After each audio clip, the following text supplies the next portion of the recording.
اولاد کے حقوق میں سے پہلا حق یہ ہے جو والدین کے ذمے عائد ہوتا ہے، وہ ان کے لیے اچھی ماں کا انتخاب کرنا۔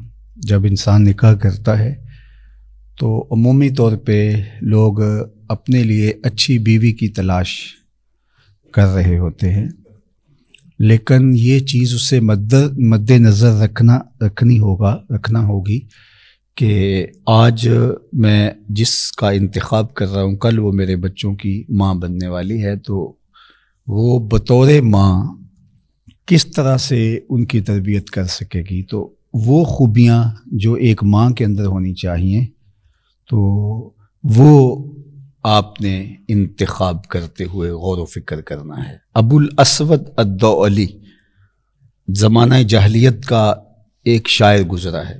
ایک دن وہ اپنے بیٹوں سے کہنے لگا کہ میں تمہارے پیدا ہونے سے پہلے بھی اور تمہارے پیدا ہونے کے بعد بھی تمہارے اوپر بڑے احسانات کیے ہیں۔ تو بیٹوں نے کہا کہ ہمارے پیدا ہونے کے بعد کے احسانات تو سمجھ میں آتے ہیں، لیکن ہمارے پیدا ہونے سے پہلے آپ نے ہمارے اوپر احسان کون سا کیا ہے؟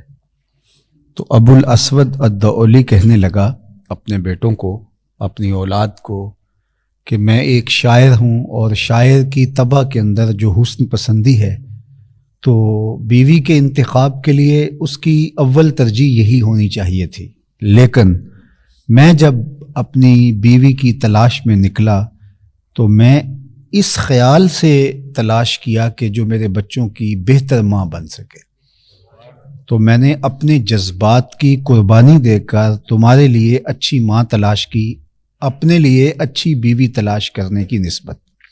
تو میرا یہ وہ احسان ہے جو تمہارے پیدا ہونے سے قبل میں نے تمہارے اوپر کیا۔ اگرچہ اچھی بیوی ہی اچھی ماں بنے گی، لیکن یہ ترجیح جب انسان ذہن میں رکھے گا تو پھر بہت ساری چیزوں کو مد نظر رکھ کر کے اس کا خیال رکھے۔ یہ ایک مضمون جو ہے وہ بڑا ہی اہمیت کا حامل ہے، اور انشاءاللہ یہ ہم نے اس پر باقاعدہ ورکنگ کی ہے، اور ہمارے ادارے کے اندر باقاعدہ اس کے اندر لیکچر ریکارڈ ہوئے ہیں، اور وہ انشاءاللہ کچھ عرصے کے بعد یوٹیوب پر اور جو ہے وہ باقی جو سوشل میڈیا کے چینلز ہیں ان پر اپلوڈ کر دیے جائیں گے۔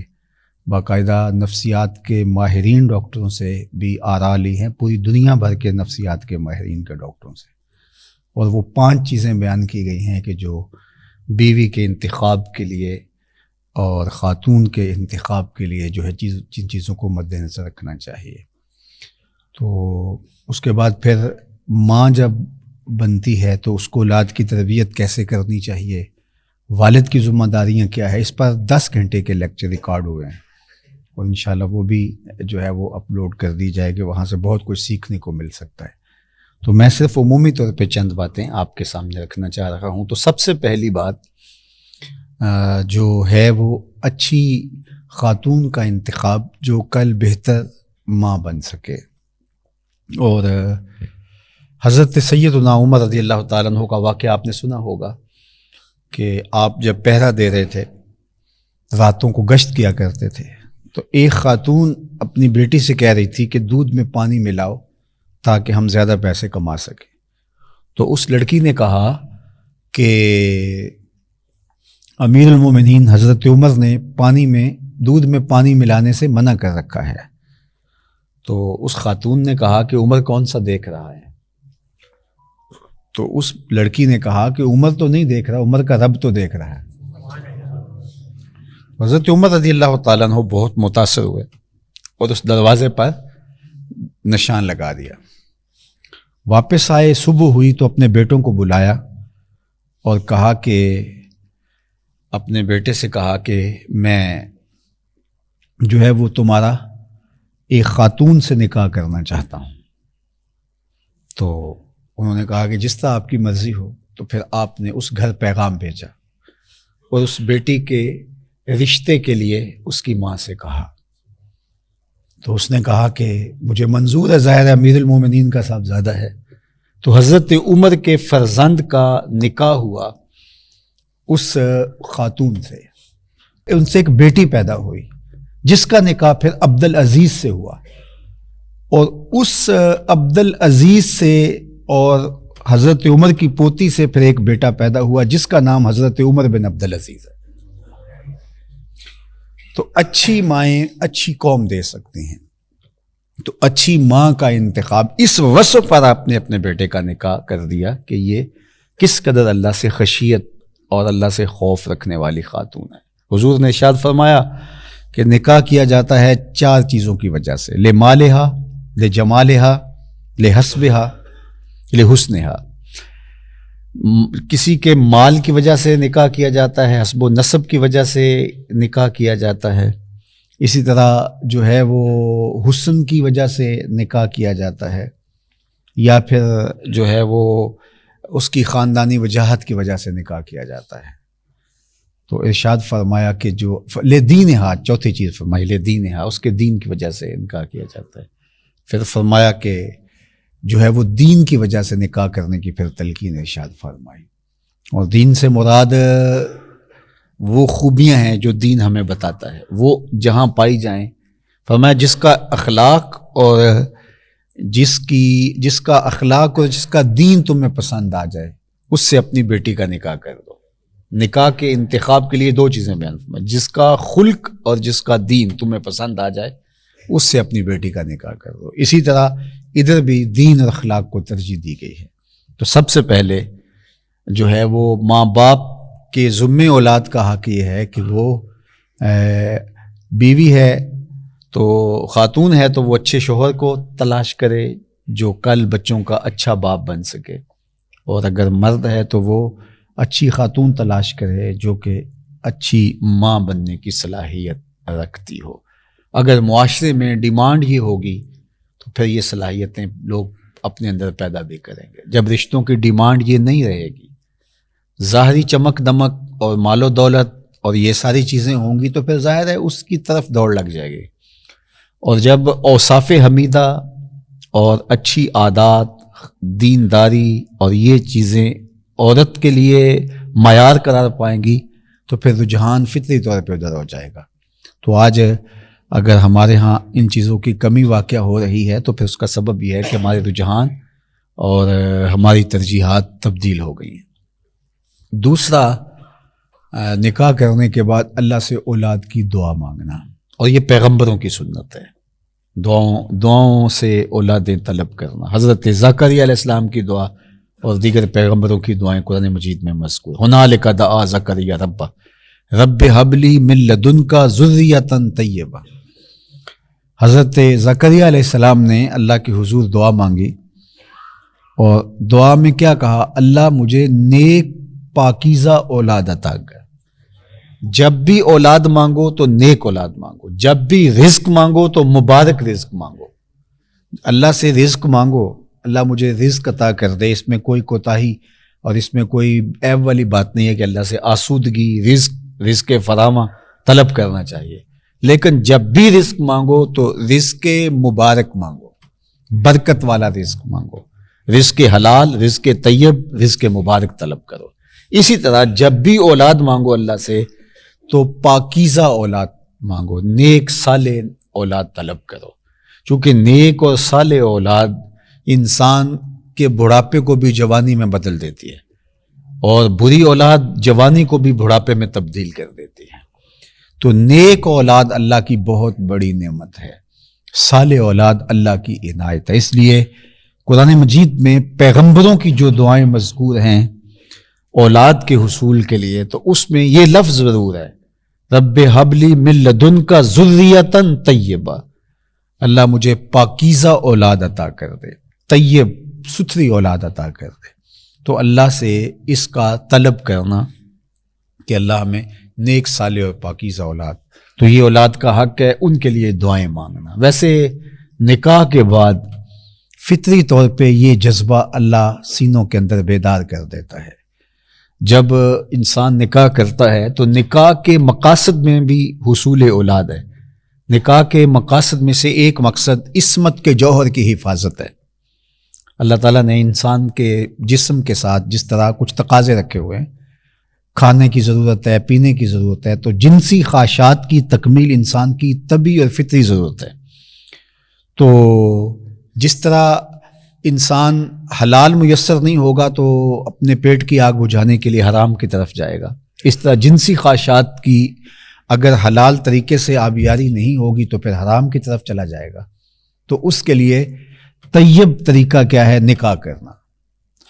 فرمایا کہ یا معاشر الشباب من استطاع منکم الباء فلیتزوج فإنہ اغض للبصر واحسن للفرج فمن لم یستطع فعلیہ بالصوم فإنہ لہ وجاء۔ اے جوانوں کے گروہ، تم میں سے اگر کوئی نکاح رکھنے کی استطاعت رکھتا ہے، یہاں استطاعت مالیہ مراد ہے، تو وہ فوراً نکاح کر لے، اس لیے کہ یہ نظر کا اور پارسائی کا محافظ ہے۔ اور اگر تم میں سے کوئی نکاح کرنے کی فی الحال طاقت نہیں رکھتا تو وہ کثرت کے ساتھ روزے رکھے، فَإِنَّهُ لَهُ وِجَاء، اس لیے کہ یہ قاطع شہوات ہے۔ تو اگر جوانوں کی شادی کسی وجہ سے تاخیر کا شکار ہے تو ان کو روزے رکھنے چاہیے تاکہ وہ پاک دامن رہیں۔ اولادوں کی شادی فوراً کر دینی چاہیے، اور اگر کسی وجہ سے نہیں کر پا رہے، معقول رشتہ نہیں مل رہا اور ابھی مالی استحکام نہیں یا کوئی اور چیز ہے، تو پھر یہ ہے کہ ان کو ترغیب دیں روزہ رکھنے کی، تاکہ جو ہے وہ پاک دامن رہیں، اپنی عصمت کا جوہر نہ لٹا بیٹھے۔ تو یہ پہلا مقصد نکاح کا عصمت کے جوہر کی حفاظت، اور دوسرا نکاح کا مقصد بقائے نسل انسانی، کہ جو ہے وہ نسل انسانی کی بقا جو ہے وہ نکاح کے ذریعے سے ہوتی ہے، اولاد کا حصول یہ مقصد ہے نکاح کا۔ تیسرا مقصد جو ہے وہ نکاح کا سکون قلب و ذہن۔ تو اس طرح نکاح کے مقاصد میں سے یہ دوسرا مقصد بقائے نسل انسانی ہے، اور جو ہے وہ اولاد کا حصول ہے۔ تو عمومی طور پہ اولاد کا حصول نکاح کے مقصد میں شامل تو ہوتا ہے، لیکن نکاح کرنے والوں کو اس کی اتنی شدت سے خواہش اس وقت نہیں ہوتی جب وہ نکاح کی تیاریاں کر رہے ہوتے ہیں۔ جب نکاح ہو جاتا ہے تو سب سے بڑی خواہش جو پیدا ہو جاتی ہے وہ اولاد کی ہے، کہ اللہ تعالیٰ اولاد سے مالا مال کرے، اولاد عطا کرے، تو پھر دعائیں مانگنا، اور جب بھی دعائیں مانگی جائے تو پھر یہ مانگی جائے اللہ مجھے ذریت طیبہ عطا کی جائے۔ تو یہ دعائیں اولاد پر اثر انداز ہوتی ہیں جب آپ اللہ سے ان کے لیے طیبہ اور ذریت صالحہ کی دعا کرتے ہیں، تو یہ اثرات مرتب ہوتے ہیں اولاد کے اوپر۔ پھر اللہ تعالیٰ امید پیدا کر دے تو پھر اس کی حفاظت کرنا، بالخصوص یہ زیادہ حق ماں کا ہے، اور کچھ ذمہ داریاں باپ کی بھی ہیں کہ وہ ان وسائل کو باہم پہنچائے جس سے بچے کی حفاظت ہو سکے، اور ماں جو ہے وہ اس مرحلے سے بچے کی، اللہ اکبر، اس طرح آبگینے کے اندر شیشے کے اندر کوئی قیمتی چیز رکھی ہو تو اس کو سنبھال کے رکھنا، کوئی ٹھیس نہ لگ جائے۔ ذرا تصور کیجئے 9 ماہ تک اس امانت کو ماں کیسے اٹھاتی ہے۔ اگر اولاد اس چیز کو ذہن میں رکھے تو کبھی ماں باپ کا دل نہ دکھائے، جس طرح اس حساس نعمت کو آبگینے کے اندر، اپنے پیٹ کے اندر سوتے ہوئے بھی، جاگتے ہوئے بھی، اٹھتے بیٹھتے احتیاطی زندگی اس کی ہے کہ میرے جو ہے وہ بیٹے کو کوئی، میری اولاد کو کوئی ٹھیس نہ پہنچے۔ تو یہ ماں باپ کا حق بھی ہے، اور اولاد کو سمجھنا چاہیے کہ اس حق کو ادا کرنے کے لیے ماں کس مشقت سے گزری ہے۔ قرآن نے کہا نا وہن علی وہن، تکلیف پر تکلیف سے اس نے زندگی گزاری، کتنی مشکلوں سے گزر کر کے اس نے شیشے کے اندر، رحم مادر کے اندر جو ہے اس امانت کو کسی ٹھیس، کسی ٹھوکر، کسی تکلیف اور کسی ضعف سے بچایا، خوراک کا خیال رکھا، گرمی سردی کا، دیگر ضروریات کا۔ پھر اس کے بعد زچگی کا مرحلہ ہے، تو یہ زچہ بچہ دونوں کے لیے موت و حیات کا مسئلہ ہوتا ہے، تو ماں اس تکلیف سے گزر کے بچے کو جنم دیتی ہے۔ تو یہ کتنا مشکل ترین مرحلہ تھا جس سے ماں گزری۔ پھر اس کے بعد بچے کی تربیت کا آغاز ہوتا ہے، تو ماں سب سے پہلے اپنی چھاتی کا دودھ دیتی ہے، اور اللہ تعالیٰ جل شانہ نے بچے کو فطرتاً یہ چیز ودیت کر رکھی ہے کہ دودھ کیسے کشید کرنا ہے۔ بہت ساری چیزیں بچہ اس دنیا پہ آ کے سیکھتا ہے، ہاتھ ہوتے ہیں پکڑنا نہیں جانتا، زبان ہوتی ہے لیکن بولنا نہیں جانتا، پاؤں ہوتے ہیں چلنا نہیں جانتا، سنتا ہے سمجھ نہیں سکتا، بہت ساری چیزیں ہیں، دیکھتا ہے پہچان نہیں پاتا. تو یہ ساری صلاحیتیں ہیں لیکن آہستہ آہستہ مانوسیت ہوتی ہے. لیکن ماں کی چھاتی سے دودھ کیسے نچوڑنا ہے یہ بچہ ماں کے پیٹ سے سیکھ کے آتا ہے. سورہ البلد اٹھائیے، وَهَدَيْنَاهُ النَّجْدَيْنِ. اللہ نے قرآن مجید میں انسان کو بتایا کہ تو غور تو کر کہ تیری جو ضرورت تھی ہم نے کیسے پوری کی. وَهَدَيْنَاهُ النَّجْدَيْنِ، دو ابری ہوئی گھاٹیوں کی طرف تیری رہنمائی کی. تو حضرات مفسرین نے کہا کہ اس سے ماں کی چھاتیاں مراد ہیں کہ جو بچہ سیکھ کے آتا ہے، جس طرح وہ بطخ کا بچہ تیرنا سیکھ کے آتا ہے انڈے کے اندر سے ہی، تو اس کو آ کے سیکھنا نہیں پڑتا، باقی بہت ساری چیزیں سیکھتا ہے. تو اب ماں نے پہلا دودھ دیا اور یہ ماں باپ کا اولاد کے ذمے جو ہے وہ فرض تھا اور اولاد کا حق تھا ماں باپ کے ذمے. انہوں نے اس کو نبھایا، اس کی ضروریات کو پورا کیا اور اس کا اچھا نام رکھا. والدین کے ذمے اولاد کا حق ہے. ایک شخص نے اپنی بیٹے کا نام جول رکھا تو اس نے آگے شکایت کی بعد میں جب بڑا ہو گیا کہ اس نے میرے باپ نے میرا نام جول رکھا. تو یہ گندگی کا کیڑا ہوتا ہے. تو نام رکھا جائے تو خوبصورت رکھا جائے. آج کل ہمارے ہاں یہ بھی ہوتا ہے کہ منفرد نام رکھنے کی خواہش، منفرد نام ہو، ایسا نام جو پہلے کبھی کسی نے نہ رکھا ہو. یہ انسانی فطرت ہے، انسانی طبع میں تنوع ہے، اس کا کوئی انکار نہیں. گھر بھی بناتا ہے تو اس کی کوشش ہوتی ہے ایسا ڈیزائن ہو جو پورے محلے بستی میں نہ ہو. اسی طرح وہ باقی امور میں بھی کچھ نیا کرنا چاہتا ہے. یہ انسانی طبع ہے، اس کا کوئی انکار بھی نہیں کرنا چاہیے. لیکن اس خواہش میں کہ میرے گھر کا ڈیزائن اچھا ہو تو ایسا نہ ہو کہ ڈیزائن تو اچھا بن گیا لیکن سردی کو روک نہ پائے. ڈیزائن تو منفرد ہو گیا لیکن پردے دار نہ ہو. ڈیزائن تو اچھا ہو گیا لیکن موسموں کی شدت کا مقابلہ نہ کر سکتا ہو، تو وہ چیزیں بھی پیش رکھیں گے. تو اسی طرح آپ منفرد نام رکھیں اولاد کا، لیکن یہ نہیں ہے کہ اس انفرادیت کے اندر اس کے معنی پہ غور نہ ہو. ایک زمانے میں ایک صاحب نے اپنی بیٹی کا نام رکھ لیا رقیبہ. تو میں نے کہا کہ یہ نام تم نے کیسے رکھا ہے؟ تو کہنا جی قرآن میں آیا ہے رقیبہ. میں نے کہا قرآن میں تو ابلیس بھی آیا ہے، تو یہ تو لازمی نہیں ہے کہ رقیبہ کا لفظ وہاں آ گیا تو وہاں کس معنی میں ہے. تو ہمارے ہاں رقیبہ رقیب سے ہے، تو یہ تھوڑا سا میں نے کہا عجیب ہے، اس کو آپ تبدیل کر دیجئے. تو بچی بڑی ہوگی تو ایسا نام نہیں ہے. بعض الٹے سیدھے نام، حالانکہ منع کیا لا تنابزوا بالالقاب. ایک تو نام رکھا گیا اور بعد میں عمومی طور پہ جاہلانہ معاشروں کے اندر اچھا پاکیزہ ستھرا سا نام ہونے کے باوجود بھی اس کا کوئی ایسا عرفی الٹا نام رکھ دیا جاتا ہے جو انتہائی اس کی شخصیت کو متاثر کر رہا ہوتا ہے. تو قرآن نے بھی منع کیا ہے کہ کسی کو الٹے نام سے، ایک ہوتا ہے کہ کسی کا عرفی نام وہ بھی اچھا ہو اور اس میں کوئی حرج نہیں ہے، یعنی ایک تو اس کا اصلی نام ہے اور ایک عمومی طور پہ پکارنے کے جیسا نک نیم جس کو کہہ دیا جاتا ہے تو اس میں کوئی حرج نہیں ہے.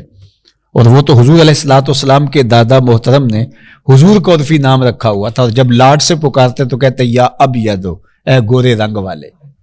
تو کسی کا اس طرح نام رکھ لیا جائے، اور عمومی طور پہ ہمارے ہاں عرفی نام چلتے ہیں پنجابی کلچر کے مطابق، پپو ہے، مٹھو ہے، اس طرح کے کتنے نام چلتے ہیں، تو کوئی حرج نہیں اس کے اندر.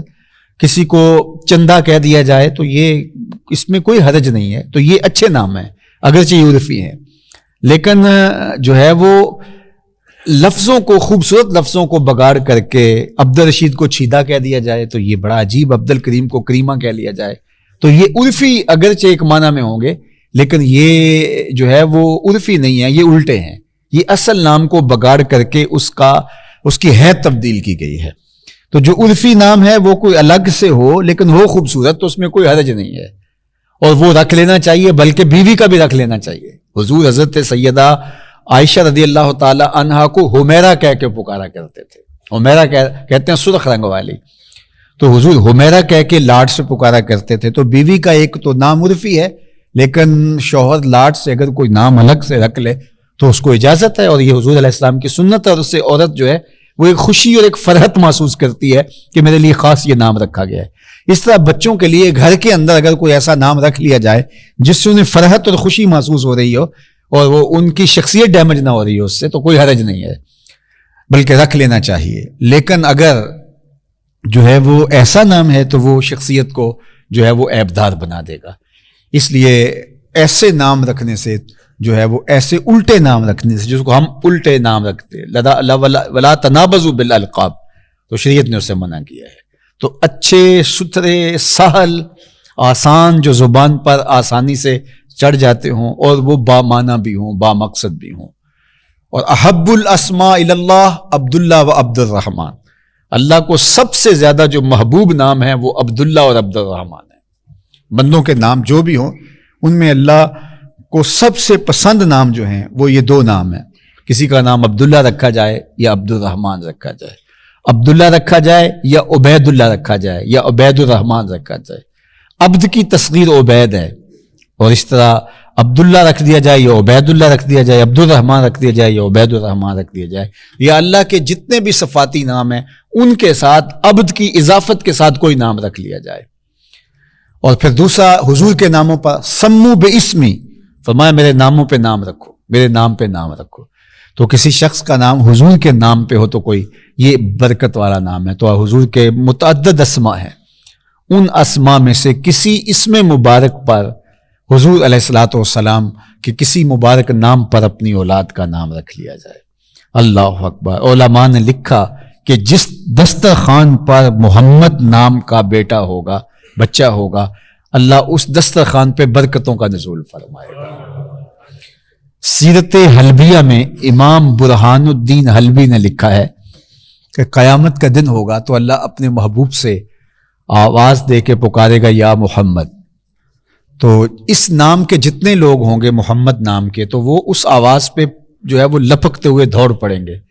تو اللہ تعالیٰ فرمائے گا میں نے تمہیں تو نہیں بلایا، میں نے تو اپنے محبوب کو بلایا۔ تو وہ کہیں گے مالک نام تو یہی تھا تو ہم اس نام پہ آ گئے۔ تو اللہ فرمائے گا اچھا آگے ہو تو چلو یہ راستہ جنت کو جا رہا ہے، اس نام کے صدقے معاف کر دے گا۔ اللہ اکبر۔ تو اچھے نام رکھو۔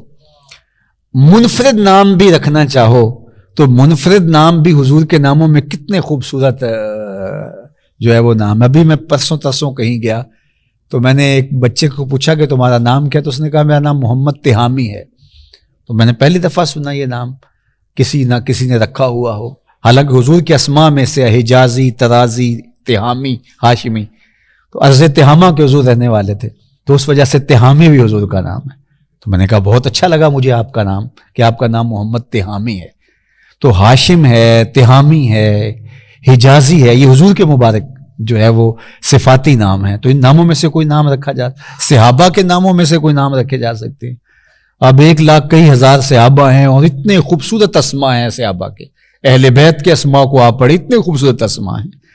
تو وہ باقاعدہ ان ناموں میں سے کوئی نام رکھا جائے، اور اچھے سے اچھا نام جو ہے وہ بچہ خوش ہوتا ہے اس کا نام اچھا ہو، ورنہ بعض کا جو پھر وہ 40 سال کی عمر میں جا کے بدل لیتے ہیں نام، اور وہ نام جو ہے وہ ان کے لیے جو ہے وہ آر کا سبب ہوتا ہے۔ تو ایسا نام نہ رکھیں جو بچے کے لیے آر کا سبب ہو۔ یہ ماں باپ کا جو ہے وہ حق ہے کہ وہ اولاد، ماں باپ کے ذمہ اولاد کا حق ہے کہ وہ ان کا اچھا نام رکھیں، اور 7ویں دن نام رکھ لینا چاہیے، اور 7ویں دن جو ہے وہ ختنے بھی کروا دیں اور عقیقہ بھی کروا دیں۔ بہت کم بچے ہیں جو مختون پیدا ہوتے ہیں، لیکن حضور علیہ الصلوۃ والسلام مختون پیدا ہوئے تھے، اور اس کے علاوہ بھی کبھی کبھار مثال ایسی ہوتی ہے کہ کوئی بچہ مختون پیدا ہو جائے۔ تو ختنے سنت ہے حضرت ابراہیم علیہ السلام کی، اور پھر اس سے چل کر کے یہ جو ہمارا دین ہے یہ ملت خلیلی ہے، ملت ابراہیم، اس لیے بہت سارے احکام اس شریعت سے ہمارے دین میں آئے، اور اس میں سے ایک ختنہ ہے۔ تو ختنہ اور نطف الابط یعنی بغلوں کے بال کھینچنے، یہ جو 10 چیزیں بیان فرمائی گئی ہیں یہ وہاں ملت سے ہمیں ملی ہیں۔ تو ختنے کروائے جائیں، اور اسی طرح عقیقہ کیا جائے، اور وہ جانور ذبح کر کے اس کی کم از کم ہڈیاں توڑی جائیں، اور کچا گوشت اگر تقسیم کر دیا جائے تو یہ زیادہ افضل ہے، لیکن اگر آپ اس کو باقاعدہ بلا کر کے دعوت کر کے پکا کے بھی پیش کرتے ہیں تو یہ غریب، امیر، دوست، احباب سب کے لیے ہے، ہے تو یہ صدقہ ہے، لیکن یہ صدقہ واجبہ نہیں ہے کہ جس کو امیر نہ کھا سکے، تو اس کو سب لوگ لے سکتے ہیں، تو عقیقہ کیا جائے، یہ دعوت ہے۔ اور میں آپ کو اسلام کا مزاج بتاؤں، اسلام میں دعوت کو بہت اہمیت دی گئی ہے، یعنی شادی ہو تو فرمایا ولیمہ کرو چاہے ایک بکری سے ہی کیوں نہ ہو، بیٹا پیدا ہو تو عقیقہ کرو، چاہے جو ہے وہ بچہ ہے تو 2 جانور لے لو، اور بیٹی ہے تو 1 جانور لے لو۔ اسی طرح خوشی ملتی ہے تو اس پر جو ہے وہ دعوت کی جائے۔ عربوں میں تو بڑی قسموں کی دعوتیں ہیں، کوئی سفر سے واپس آئے تو اس کی دعوت ہے، اس کا جو ہے وہ نام ہے، کوئی مصیبت سے نکلے تو اس کی دعوت ہے، اس کا الگ نام ہے، اس طرح شادی کی دعوت ہے، اس کا الگ نام ہے، اور اتنی دعوت 16-17 غالباً ان کی دعوتوں کی اقسام ہیں جن کے الگ الگ نام ہیں۔ تو مختلف طریقوں سے یعنی لوگوں کو کھانا کھلانے کی ترغیب جو بتائی گئی ہے، ضیافت ان دعوتوں میں سے ایک ہے، جو ضیافت ہے، جو مہمان نوازی ہے، ان دعوتوں میں سے ایک ہے۔ تو اس طرح کی 16-17 دعوتیں ہیں جو کہ لوگوں کو کھلائی جاتی ہیں۔ تو ہمارے اسلام کا مزاج کھانا کھلانا ہے، اور خوشی کے اظہار کا بہترین طریقہ یہ ہے، اور اس میں افطار ہے، اس میں سحر ہے، اور افطار کروانا اس کا ثواب بتایا گیا ہے، ضیافت کا ثواب بتایا گیا ہے، دعوت کا ثواب، ولیمے کا ثواب، عقیقے کا ثواب۔ تو یہ ساری وہ چیزیں ہیں جس سے جو ہے وہ خوشی ملتی ہے، اور خوشی کو بانٹنے سے خوشی بڑھتی ہے۔ خوشی کو جتنا بانٹیں گے اتنی خوشی زیادہ بڑھ جائے گی، اس لیے ہمیں خوشی کے موقع پر دعوت کرنے کی تلقین کی گئی ہے۔ تو وہ ایک صورت ہے عقیقے کی۔ تو انشاءاللہ بات آگے بڑھے گی، لیکن وقت اب اپنے دامن کو سمیٹ گیا، تو میں اسی پہ اپنی